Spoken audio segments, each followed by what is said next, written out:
এখানে খবর কিছু শোনো বেরাদার, কি রূপে আযাব হবে গোরের মাঝার। যখন গোরের মাঝে মুর্দারকে রাখিয়া ভাই বেরাদার যাবে সকলে চলিয়া, মুনকার নাকির নামে দুই ফেরেশতার প্রথমে চলিয়া আসে গোরের মাঝার। বিকট সুরাগ যান দুই ফেরেশতার দাপট করিয়া আসে গোরের মাঝার। ঝড় ও তুফান যেন ডাকে ঘিনে ঘিন, ধমকের চোটে কাঁপে তামাম জমিন। থর থর করে বহু সেই ডাক শুনি, বুঝিবে আল্লাহ আল্লাহ হয়ে যায় পানি। মুরুদ্দার নিকট দনা আসি পচিয়া, জমিন ফাড়িয়া আসে দুই বাজো দিয়া। দুই চক্ষু জলে তাদের যেমন মশাল, আগুনের গুর্জ হাতে যেন কামাল। কর্কশ বিজলি যেন মুখের আওয়াজ, এহালে পচিবে দন গোরের মাঝার। তোর জিয়া গোর জিয়া জিজ্ঞাসা করে তাহাকে সওয়াল, কেবা তোমার হয় রব সিবিলি কাহারে, তোমার দিন কি ছিল সংসার মাঝারে। গর্জন দেখিয়া তার রুহ কম্পবান, কি করিবে কোথায় যাবে কান্দিয়া হয়রান। কি করিবে কোথায় যাবে দিশা নাহি পাই, মরি মরি ডাক ছাড়ে একই হায় হায়। মুকুটাইয়া রুহ ডাকে বারে বার, কোথায় রইল মাতা পিতা ভাই বেরাদার। একলা ফেলিয়া আমায় সব গেল ঘরে, নিদারণ দায় ঘটিয়াছি আমার জানের উপরে। জানের প্যারা স্বামী রহিল কোথায়, দেখা দাও এসে মরে এমন সময়। এহেন দুঃখতে পড়ে আকু বাকু করে, চারিদিকে চায় হাই বিচারিয়া ফেরে। মুনকার নাকির চোখ করিয়া লাল, তোর জিয়া গোর জিয়া পুছে তাহাকে সওয়াল, কেবা তোমার হয় রব সিবিলি কাহারে, তোমার দিন কি ছিল সংসার মাঝারে। তাড়াতাড়ি বলো তুমি কাহার উম্মত, জলদি করিয়া দাও সুয়ালের জবাব। এ কথা শুনিয়া মাইয়া ডরে বেকারার, কান্দিয়া উঠিবে হাই কি দিবে উত্তর। চারিদিকে চায় হাই দিশা নাহি পাই, কহু কহু বলে হাকি কহে ফেরেশতাই। কাকতি করিয়া বলে ফেরেশতারে ঠাই, ইহার খবরে কিছু আমি জানি নাই। মুনকার নাকির শুনি এই বায়ান, গরিজিয়া উঠিবে দনা আগুন সমান। শুন রে বেমান তুই দেখো না সবর, এই বলিয়া মাথায় মারে আগুনের গরজ। গর্জের চোটেতে ডাক ছাড়ে হাহাকার, তামাম জাহানে পৌঁছে আওয়াজ তাহার। তখন আসমান হইতে আসিবে আওয়াজ, কাফের মুশরিক এই ঝুটা দাগাবাজ। কবরেতে দাও এর আগুনের বিছান, দোজখের দরজা খুলে আসো এ ফরমান। আগুনের বিছান এনে দেই তাড়াতাড়ি, দোজখের দরজা খুলে দেই সে ঘড়ি। গোসা ভরে গোর তাকে ধরিবে খিচিয়া, দুই পাশের হাড্ডি তার যাবে নিকালিয়া। ডানের পাজারে ভেঙে বামে চলে যাবে, বামের পাজারে ভেঙে ডাইনেতে আসিবে। বিশ্বে জ্বর জ্বর হয়ে দুঃখ বেসমার, আহা আহা বলে ডাক ছাড়ে হাহাকার। আরেক ফেরেশতা আসে গোরে তো তখন, বদসুরাতেই তার না যাই লেখন। গজব সুরাত তাকে দিয়েছে আল্লাহ, তামাম শরীরে তার দুর্গন্ধ রায়। সেই গন্ধ দুনিয়াতে কিঞ্চিত আসিলে, জিন ইনসান পশু পাখি মরিত সকলে। এই সেই বদবায়ু হবে তারা গাই, দেখিয়া তরাস রুহ করে খয়রা হাই। দেখিবে রুহের পরে বিপদ আইসাই, এমন বিপদ আর দুনিয়াতে নাই। ডরে ডরাইয়া রুহ হবে বেকারার, পচিবে তাহাকে বলে কি নাম তোমার। তোমাকে দেখিয়া আমার প্রাণ বাঁচে নাই, কোথাও হতে আসিয়াছ বলো আমার ঠাই। আনে ওয়ালা বলে তখন শোনো রে পাগল, নিশ্চয় আমাকে জানো তোমার বদ আমল। দুনিয়াতে করিয়াছ যত বদ কাম, সেই বদ পয়দা হয়ে আমি আসিলাম। তোমার বদন হল পয়দা আমার, আসিয়াছি সঙ্গে সঙ্গে থাকিব তোমার। এখন ডরাও কেন শোনো রে নাদান, নাহি পাবে মুক্তি তুমি আমার হাতের ঘান। আরেক ফেরেশতা আসে, আরেক ফেরেশতা আসে গোরের মাঝার, লোহার কাটার মতো পশম তাহার। এই সেই গজব তখন কবরে আসিয়া, রূপ লইবে সাথে গলেতে ধরিয়া। গলে গলে সিনাই সিনাই উড়ুতে উড়ুতে, আসিয়া ধরিবে তাকে না দিবে লড়িতে। এহেন দুঃখতে পড়ে করে লাফতাপ, ফিরিয়া কবরে আসে 99 সাপ। আল্লাহর গজব সেই, আল্লাহর গজব সেই আযাব নিদারণ। কপত জোহর ছুটে যেমন আগুন, জমিনেতে এক সাপে ঢালে যদি দম, ছারখার হয়ে যাবে তামাম আলাম। এই সেই গজব সেই আযাবের নদী, সেই সাপ কবরেতে রবে বীরবান্দি, এই সেই গজব সেই আযাবের নদী, সেই সাপ কবরেতে রবে বীরবান্দি। তাই আল্লাহর কাছে দোয়া করো যত মুমিন, এই আশা করিয়াছি মনে রাত দিন। আমিন আমিন বলেন সবাই ওগো মুমিন ভাই, নিশ্চয় কবুল করবেন আল্লাহ পাক সাই। জোরে বলেন আল্লাহুম্মা আমিন। মিনাশ শাইতানির রাজিম। লা ইস্তাখিরুনা সাআতাও ওয়ালা ইস্তাকদিমুন। আল্লাহ বলছেন যেমন তুমি একটা টোটোকে একটা গাড়িকে রিজার্ভ করে তুমি শামসি গেলে, তুমি কাঞ্চনজঙ্ঘা ধরার জন্য ওখানে একটা রেলের বিঘড় ঘটে যাওয়ার কারণে নির্দিষ্ট সময়ে গাড়িটা আসলো না, তখন তুমি প্ল্যাটফর্মে চুপচাপ নীরবে বসে থাকো যে রেল যতক্ষণ ক্লিয়ার না হয় ততক্ষণ পর্যন্ত গাড়িটা আসতে পারে না। আল্লাহ বলছেন আমি তোমাদের মাঝে একখানা গাড়ি দিয়েছি, ওই গাড়িটা আমার কাছে তোমার কাছে সারা পৃথিবীর মানুষের কাছে ভ্রমণ করে, জীবনে একবার আসি দ্বিতীয়বার মানুষের কাছে যায় না। আল্লাহ তাআলা জানিয়ে দিলেন যে ওই গাড়িটার কোনোদিন রাস্তা বিঘড় ঘটে না, কোনো দিনের জন্য সে সময়টাকে ঠিক সময় আপনার না 5 মিনিট আগে এসে আসে না 5 মিনিট পরে আসে, কোনো দিনের জন্য তার রাস্তাটার অসুবিধা হয় না। নির্দিষ্ট সময় আমার কাছে আপনার কাছে গাড়িটা আসবে। আল্লাহ তাআলা জানিয়ে দিলেন লা ইস্তাখিরুনা সাআতাও ওয়ালা ইস্তাকদিমুন, না সময়ের আগে হবে না সময়ের পরে হবে, না সময়ের অগ্র হবে না সময়ের পশ্চাৎ হবে, নির্দিষ্ট সময়ে ওই গাড়িটা আমার কাছে আপনার কাছে আসবে। সেই গাড়িটার নাম হচ্ছে মালাকুল মউত। নির্দিষ্ট সময়ে গাড়ি আসবে, তার রাস্তা কোনদিনের জন্য অসুবিধা হয় না। এই জন্য আল্লাহ বলছেন না সময়ের আগে হয় না পরে হয়, ঠিক সময়েই এসে ওই গাড়িটা হাজির হয়। জীবনে আমার আপনার কাছে একবার আসে আর দ্বিতীয়বার সে গাড়িটা আসে না। তাহলে আমরা এটা সবাই জানতে পারলাম বা আমরা অবগত বা জানি যে আমাদেরকে মরতেই হবে, কোনো গতি নেই। তো কাজেই আমাদেরকে ভবিষ্যৎ জীবনটাকে উজ্জ্বল করার জন্য আমাদেরকে আগেই জোগাড় করে নিতে হবে, তাহলেই আমরা পাবো পরিত্রাণ, নচেত নয়। কেন? আমি কয়েকটা সাহাবীর নাম বলছি, ভালো করে শুনবেন। নাম্বার 1 হযরত আবু বকর, নাম্বার 2 হযরত উমর, নাম্বার 3 উসমান, আলী, আবু হুরায়রা, কাতাদা, আব্দুর রহমান বিন আওফ, তালহা বিন ওবায়দুল্লাহ বিন জাররাহ। এই যতগুলি বিশিষ্ট সাহাবীদের নাম আমি উল্লেখ করলাম, তার ভিতরে একজন সাহাবীর নাম, তার নাম হচ্ছে উসমান। ইনাকে বলা হয়েছে যে তুমি এমন একজন ব্যক্তি যে তোমার ইমানের জোশটা এমন, তোমার পরেশগারিটা এমন, তোমার ইমানটা এমন, তোমার ইমানের ভোল্টেজটা এমন। তাহলে আপনি বলেন তো, নবীজি নিজেই বলেছেন যে এই সাহাবীগুলেন আল্লাহর জান্নাতে প্রবেশ করবে, এত কোনো সন্দেহ নাই। যাদের নামটা নবীজি নিজেই উল্লেখ করেছেন যে এই সাহাবীরা আল্লাহর জান্নাতে প্রবেশ করবে, এত কোনো সন্দেহের অবকাশ নাই। কিন্তু তারপরও একটা পরেশগার মানুষ, তার নাম কি না তো হযরত উসমান। উনি যেন মাঝে মাঝে যেমন এটা কবরের জালসা, আপনার যেন কবরস্থানের জালসা, তেমনি উসমান বলছেন যে আমি কি করতাম, আমি দিন হোক বা রাতে হোক কোন না কোন একটা সময়ে আমি কবরস্থানে যেতাম, আর যাওয়ার পরে আমি 1 চক্কর 2 চক্কর আমি লাগাতাম। আমি কবরের কাছে গিয়ে আমি ওই কবর স্থানে গিয়ে আমি চক্কর লাগাতাম আর বলতাম আল্লাহ এই জায়গাতে নবী এসেছেন, এই জায়গাতে সাহাবীরা এসেছেন, এই জায়গাতে অনেক অনেক মানুষ আমাদের পূর্বে তারা কবরে শুয়ে আছে।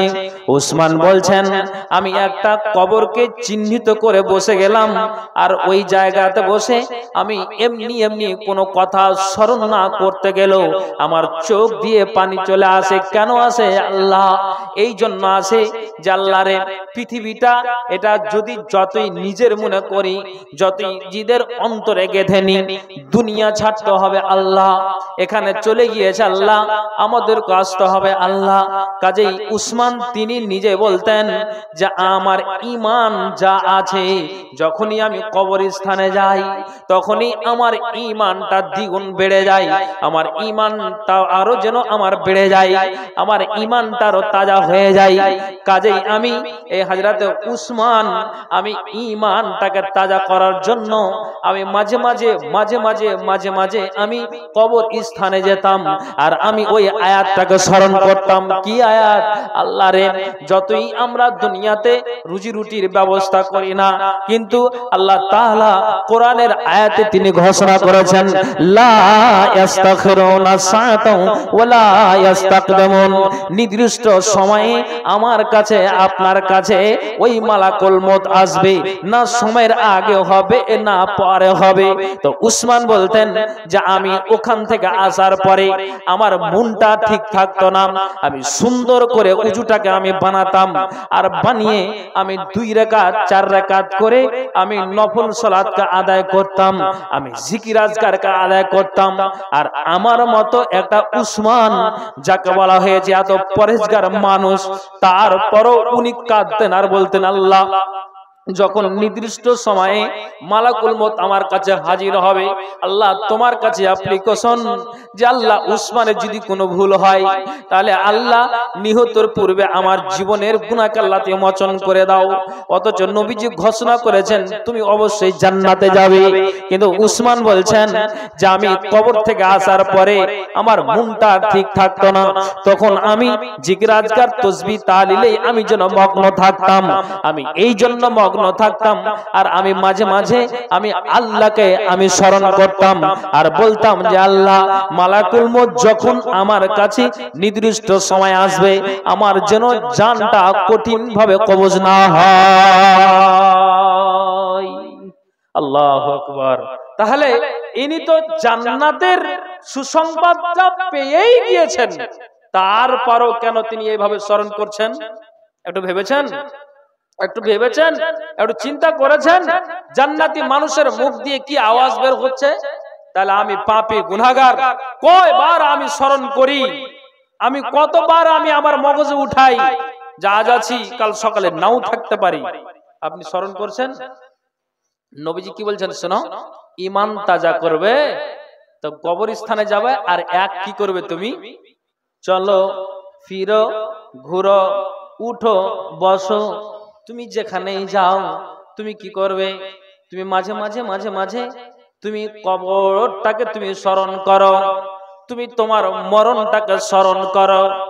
তখন নবীজি বলছেন যে যখনই তোমরা মরণটাকে মাঝে মাঝে অন্তত 24 ঘন্টা দিন আর রাত, এই 24 ঘন্টার ভিতরে অন্তত 10টা ঘন্টা কিংবা যদি 5টা ঘন্টা কিংবা যদি 2টা ঘন্টা কিংবা যদি 1টা ঘন্টা কিংবা যদি 5টা মিনিটও যদি হয়, আর ওই 5টা মিনিটের মধ্যেও যদি আপনি কি করেন, আপনি মরণটাকে স্মরণ করেন, আল্লাহ যাহা কিছু করি না কেন, বয়স এখন আমার 30, আল্লাহ বয়স আমার 40, আল্লাহ বয়স আমার 50, আল্লাহ বয়স আমার 60, এই করে করে আপনি 70 বছরে পদার্পণ করেছেন।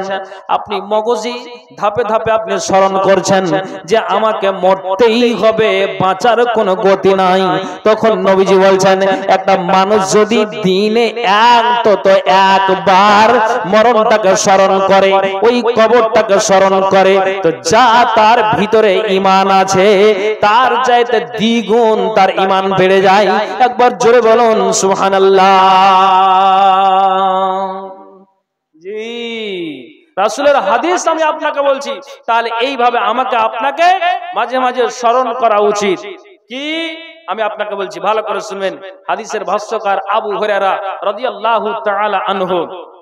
আচ্ছা আপনি বলেন তো, খুব খেয়াল করে শুনবেন, কিন্তু আমি আয়াত পড়েছি কি সময়ের না অগ্র হবে না পশ্চাৎ হবে, নির্দিষ্ট সময় আমাকে আপনাকে সবাইকে যেতে হবে। আচ্ছা আপনাদের এখানে এই বিনোদপুর গ্রামে কবরস্থান কোনখানে আছে? আপনারা একটা কথা বলবেন। দক্ষিণে আছে।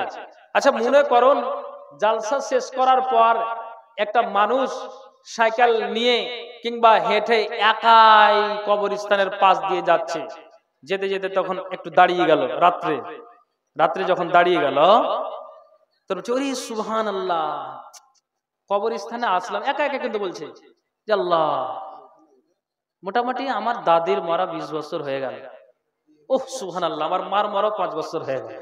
মানে উনি কিন্তু একা একা বলছেন, এই কথা বলতে বলতে শরীরটা তার কিন্তু শিউরে উঠেছে। আচ্ছা আপনি আমাকে জবাব দেন, রাত্রি 12টার পর কবরস্থান থেকে যাওয়ার পরে বা কবরস্থানের ওখানে আছেন, দাঁড়িয়ে আছেন কিংবা চলছেন, গাটা শিউরে উঠবে কি উঠবে না? আপনি হ্যাঁ না বলবেন, একটু হ্যাঁ না বলবেন। আমার কথা বুঝতে পারছেন না নাকি? উঠবে কি উঠবে না? একটু কম কমান হবেন কি হবেন না? আসলেই হবেন আপনি। তখন আপনি কি করেছেন? আপনি জোরে সাইকেলটাকে আপনি পেডেল মেরে মেরে মেরে আপনি বিবিকে বলছেন দরজা খুলো, দরজা খুলো, দরজা খুলো। দরজা খোলা হয়েছে, তখন বিবি বলছে কি হয়েছে? বিনোদপুর থেকে যে জালসা শোনা এলো। বিবিকে জড়িয়ে ধরেছে, বিবি জান আমি এমন একটা জায়গা দিয়ে আসলাম যে জায়গাতে যেতে হবে, তারপর আমার ভয়ে আমি ভীতু হয়ে গিয়েছি। ওখানে মার 5 বছর হলো, দাদির 20 বছর হলো, নানির 25 বছর হলো, বাবার 2 বছর হলো। আমি এখন ভাবছি যে আমার চুল পেকে গেল, দাড়ি পেকে গেল, আমার যেন গায়ের চামড়াগুলো জড়ো হয়ে গেল, তো আমাকেও যেতে হবে।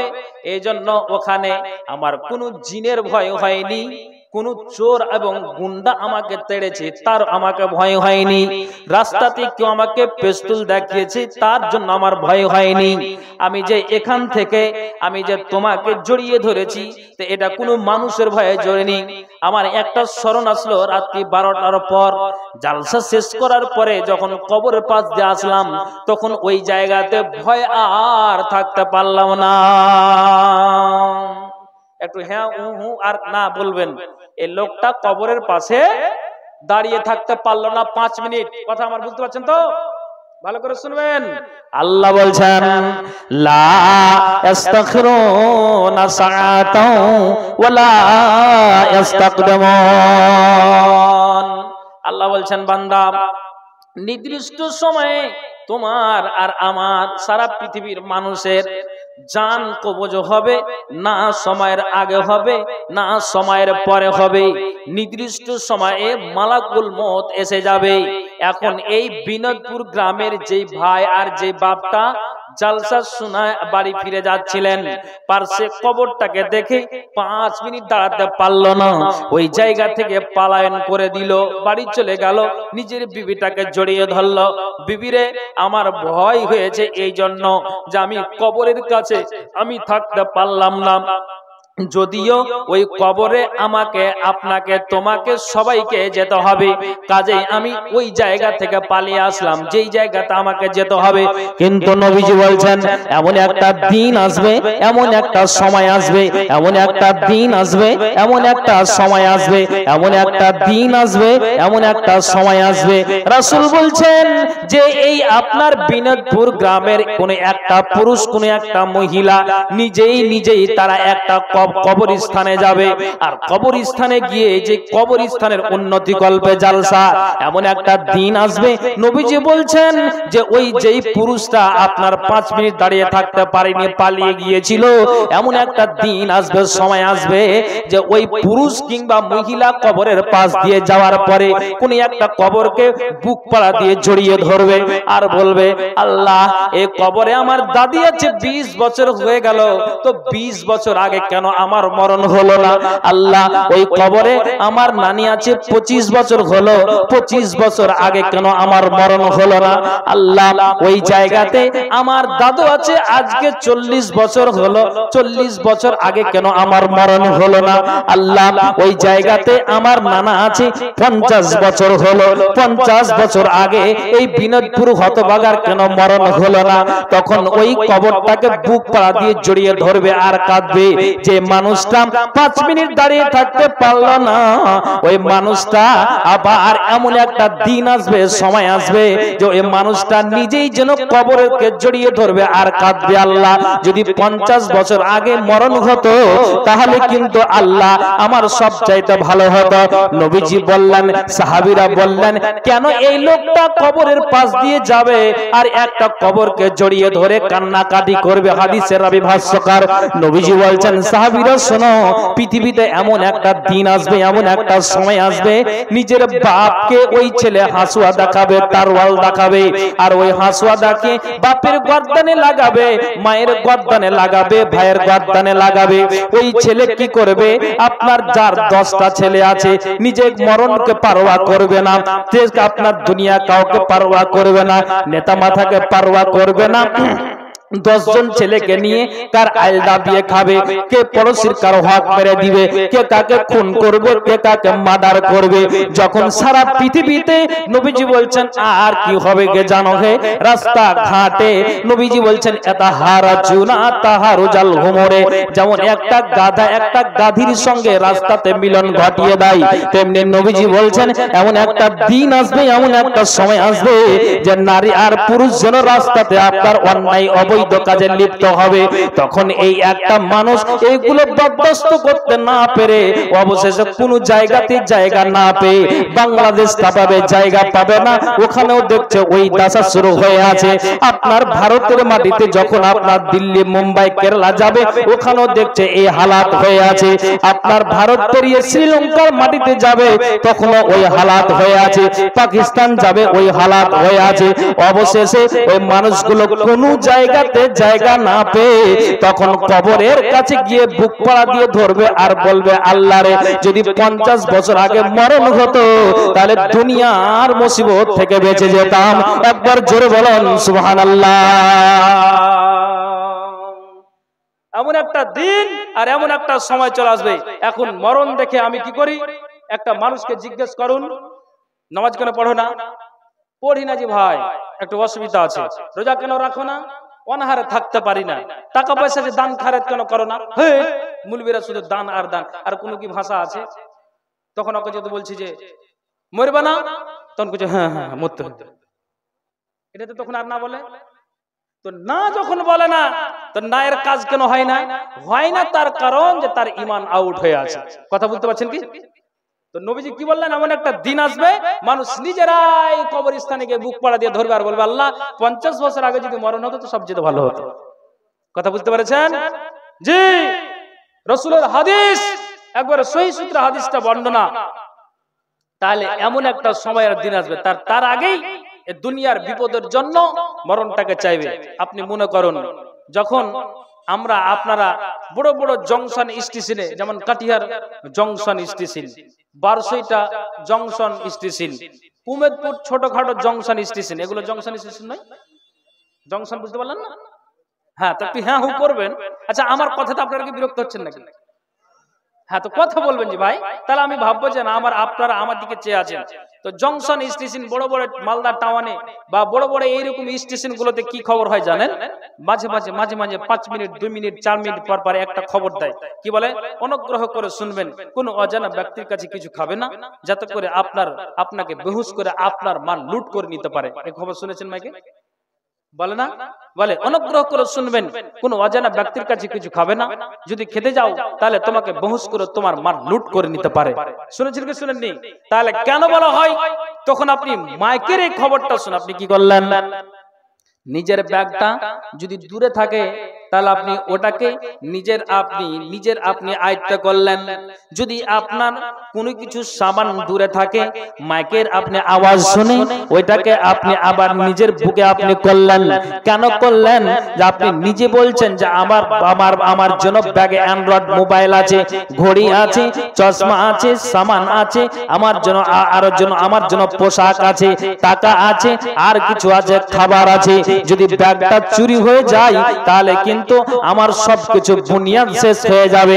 কিন্তু তেমনি আল্লাহ রাব্বুল আলামিন বলছেন, হে আমার বান্দা, এর বিনোদপুর গ্রামের বালিয়া বিনোদপুর গ্রামের মা আর বোনেরা, বাবা আর ভাইয়েরা, তোমরা কান খুলে শোনো, তোমাদেরকে জানিয়ে দেওয়া হচ্ছে, তোমাদেরকে যেন 5 ওয়াক্তের আযানে এলান করা হয়। এর আল্লাহর বান্দারা, এর বিনোদপুর গ্রামের মা আর বোনেরা, বাবা আর ভাইয়েরা, তোমরা শোনো, তোমাদেরকে এলান করে দেওয়া হচ্ছে। যেমন বড় বড় আপনার জন্য স্টেশনে এলান হচ্ছে, যদি অজানা ব্যক্তির কাছে খাও তো তোমার জন্য মাল লুট হয়ে যাবে। তেমনি রাসূল বলছেন, যদি তোমাদেরকে জানিয়ে দেওয়া হচ্ছে, খবরদার তোমরা কি করবে না, মদের আড্ডায় যাবে না, জুয়ার আড্ডায় যাবে না, তাসের আড্ডায় যাবে না, জেনার আড্ডায় যাবে না, তোমরা খবরদার অন্যায় কাজে যাবে না, চুরিতে যাবে না, ডাকাতিতে যাবে না, ছিনতাতে যাবে না। এটা নবীজি বলছেন, ফেরেশতার দ্বারা দিয়ে তোমাদেরকে 5 মিনিট 10 মিনিট পর পর এলান করে দেওয়া হচ্ছে, খবরদার অন্যায়তে যেও না। যদি যাও তাহলে রাসূল এলান করলেন, যদি তোমরা এইভাবে অন্যায়তে যাও, যদি অন্যায় কাজে জড়িত হয়ে যাও, যেমন তুমি তোমার সামানটাকে সুন্দর করে যত্ন করে রাখলে, না রাখতে গেলে তোমার মাল আউট হয়ে যাবে, তেমনি নবীজি বলছেন, এই যে আমি ঘোষণা দিলাম আর ফেরেশতারা এলান করে, যদি তুমি না শোনো তাহলে তুমি এটা জেনে রাখো, যে তুমি যদি এই অন্যায় কাজে যাও তাহলে যেতে গেলে তোমার ঈমান আউট হয়ে যাবে। কাজে আমি রাসূল তোমাদেরকে নিষেধ করলাম, খবরদার অন্যায় কাজে জড়িত হবে না।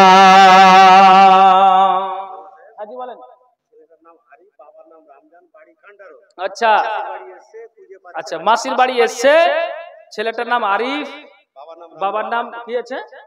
রমজান, বাড়ি কান্টারন। তো যদি মানে কেউ আপনারা মানে পরিচিত থাকেন বা যার ছেলে বুঝতে পারছেন, নিয়ে যান। এই ছেলেটাকে দেখাচ্ছি, দেখালেন? হ্যাঁ, তো পলাশ বনাতে 4-5টা বাঁধা আছে, ওরাকে দিয়ে দেবো, বলে দিছি। ছেলে নিয়ে যান। আচ্ছা বসেন। হ্যাঁ, এবার চলেন, আপনাদেরকে বলছি, এইদিকে আমার দিকে লক্ষ্য করেন। আচ্ছা, যে বিষয়টা আমি ধরেছি আপনাদের অসুবিধা হচ্ছে নাকি? হ্যাঁ, তাহলে রাসূল কি বললেন, যে শুনো, তোমাদেরকে এলান করে দেওয়া হচ্ছে, যদি অন্যায় কাজে যাও তাহলে তোমাদের ঈমান আউট হয়ে যাবে। কাজে তুমি অন্যায় যাবে না, ঈমান আউট হবে না। কাজে সজাগ থাকবে। আর ঈমান যখন তোমার থাকবে, তোমার ঠিক তোমার কি হবে, তোমার নির্দিষ্ট সময়ে তোমার জানটা কবজ হবে। ভালো করে শুনবেন। এবার আপনাকে আমি বলছি কি কথা। এবার একটা লোক মারা গেল, তো রাসূলের হাদিস আবু হুরায়রা থেকে বর্ণিত, নবীজি বলছেন, যদি এই খালা 500 টাকা দিয়ে যাও, 500 টাকা দিয়ে যাও, ছেলের বদলে 500 টাকা দিয়ে যাও। হ্যাঁ, দিয়ে যাও খালা, দিয়ে যাও। আচ্ছা, ও ধার করে নিয়েছে ছেলেজি। আচ্ছা আচ্ছা, চলেন ভাই। হ্যাঁ, এবার আপনাদেরকে বলছি, ভালো করে শুনবেন ভাই, খুব খেয়াল করে শুনবেন। আবু হুরায়রা থেকে বর্ণিত। আচ্ছা, মনে করুন রাসূলের হাদিস আছে কি, ভালো করে শুনো। যদি এই গ্রামের কোন একটা মা, কোন একটা বোন, কোন একটা বাপ আর ভাই, আল্লাহ রাসূল বলছেন যে এই গ্রামের কোন একটা লোক মারা গেল, তো আল্লাহ রাসূল বলছেন যে তুমি একটা নেককার মানুষ হতে গেলেও তাড়াতাড়ি তার কবর খনন করো, তাড়াতাড়ি তাকে গোসল দাও, তাড়াতাড়ি তার কাফনটা পরিয়ে দাও। যদি লোকটা পাপী হয়, তারপর লোকটার তুমি কি করো, তাড়াতাড়ি করে কবর খনন করো, তারপর তুমি কি করো, কাফনকে পরিয়ে দাও, গোসল দাও, কাফনকে পরিয়ে দাও। আর তোমরা 4-6 কাঁধে করে তার আসল জায়গাতে পৌঁছে দাও। নবীজি বলছেন, শুনে রাখো, যদি ওই নেককার মানুষ হয়, তাহলে আল্লাহ রাসূল বলছেন যে শুনে রাখো, ওই নেককার মানুষের যদি ইমাম সাহেব এলান করে 10টার সময়তে ওই মানুষটার মাটি হবে, তার জানাজা হবে, তখন ওই মাইয়াতের আপনার বুক ফুটে, কিন্তু মুখটা তার ফুটে না। উনি নিজেই বলেন, কেন তোমরা 10টাই তোমরা আমার টাইম করলে? আচ্ছা বলো তো, এইভাবে আওয়াজ দিয়ে বলে, রাসূল বলছেন এত চিৎকার করে আওয়াজ দিয়ে সে বলে, কেন আমার তোমরা টাইমটা 10টাই করলে?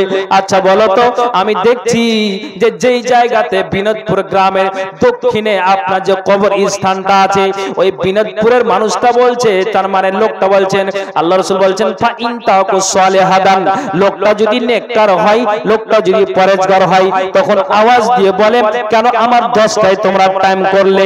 আমি এখন দেখতে পাচ্ছি আল্লাহর তরফ থেকে দুইজন ফেরেশতা আপনার জান্নাতের পোশাক নিয়ে এসেছে, আর দুইজন কবরের পাশে দুই কোণাতে দাঁড়িয়ে আছে, আর বলছেন যে কেন? এসো এসো আল্লাহর ওই পবিত্র রূহ, আল্লাহর পবিত্র বান্দা, এসো, তোমার জন্য আমরা পোশাক নিয়ে দাঁড়িয়ে আছি, তোমাকে এই পোশাক পরানো হবে, জান্নাতের লেবাস তোমাকে পরানো হবে। তখন এই মাইয়া চিৎকার করে বলে দেরি করো না, তাড়াতাড়ি করে আমাকে নিয়ে চলো, তাড়াতাড়ি করে আমাকে নিয়ে চলো।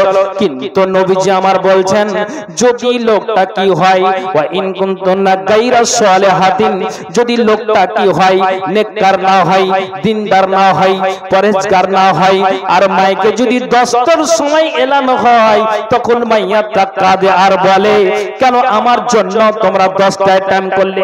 ভাই কোনখান থেকে কোন ব্যক্তিটার জন্য কিষানগঞ্জ থেকে আসবে ওর জন্য অপেক্ষা করো, কোনটা মানুষ আপনার জন্য রতুয়া থেকে আসবে ওর জন্য অপেক্ষা করো, কোনটা মানুষ আপনার জন্য বাহির খাত থেকে আসবে ওর জন্য অপেক্ষা করো, কোনটা মানুষ মালদা থেকে আসবে তার জন্য অপেক্ষা করো। এ মাইয়াটা আওয়াজ দিয়ে বলতে থাকে, রাসূল বলছেন শোনো, এ মাইয়াটা তো চিৎকার করে, চিৎকার কে শুনে রে ভাই, কিন্তু তারপরও তাকে কি করা হয়? গোসল করানো হয়। আল্লাহ আমি দেখতে পাচ্ছি কবরে দুইটা ফেরেশতা আমার জন্য জাহান্নামের লেবাস নিয়ে দাঁড়িয়ে আছে, আমি আর কোথায় পালাবো? যেহেতু আল্লাহ আমাকে বলেছিলেন নামাজ পড়ো, রোজা রাখো, নির্দিষ্ট সময় মালাকুল মউত এসে হাজির হয়ে যাবে, কিন্তু এখন আমি বুঝতে পারছি, এখন আমি হাড়ে হাড়ে টের পাচ্ছি, তখন ওই দুইজন ফেরেশতা কবরে আপনার জাহান্নামের লেবাস নিয়ে দাঁড়িয়ে আছে আর তার জন্য অপেক্ষা করছে। তখন সে অনন বিনন করে, ওরে বাপুরে ভাইরা, ও আমার সন্তানরা, ওরে পাড়া প্রতিবেশী লোকেরা, আমার ভাইরা, আমাকে এখনো নিয়ে যেও না, আমার টাইমটা 10টায় চেঞ্জ করে 2টায় করো, 2টা চেঞ্জ করে আমার 4টায় করো, সারা রাত আমাকে রেখে দাও, কালকে তুমি রেখে দাও, তারপর দিন রেখে দাও। এই করে করে নবীজি বলছেন জানাজা নিয়ে যাওয়া পর্যন্ত ওই মাইয়াটা এইভাবে কাকুতি মিনতি করে আর আওয়াজ করে। কিন্তু রাসূল বলছেন যখন ওই মাইয়াটাকে যখন তাকে কাঁধে উঠানো হলো, যখন তাকে কাঁধে করানো হলো, ওই 4জন কাঁধে করে, তখন ওই রূহ পাশে কাঁধে আর চিৎকার করে কেন তোমরা আমাকে নিয়ে যাচ্ছ? জানাজা পড়ায় না, ইমাম সাহেব রক্ষা করো, থামো, ইমাম সাহেব থেমে যাও, কবরে দুইজন ফেরেশতা আমার জন্য ওই জাহান্নামের পোশাক নিয়ে দাঁড়িয়ে আছে, আমি কি করে কবরে থাকতে পারি? অঝন্নায় কান্না করে, ওই রূহ আপনার চিৎকার করে। রাসূল বলছেন যে সেই ব্যক্তি, সেই মাইয়াটা, ওই পাপিষ্ঠ রূহ, ওই পাপিষ্ঠ আল্লাহর বান্দা এত জোরে চিৎকার করে, নবীজি বলছেন যদি ওই চিৎকারটা যারা 4জন যে খাটলিটা তার কাঁধে নিয়ে আছে, যদি ওই চিৎকার ওরা শুনতে পেত, তাহলে সঙ্গে সঙ্গে ওই 4জন ওই মাইয়াতের খাটলিকে ফেলে দিত। একবার জোরে বলুন সুবহানাল্লাহ।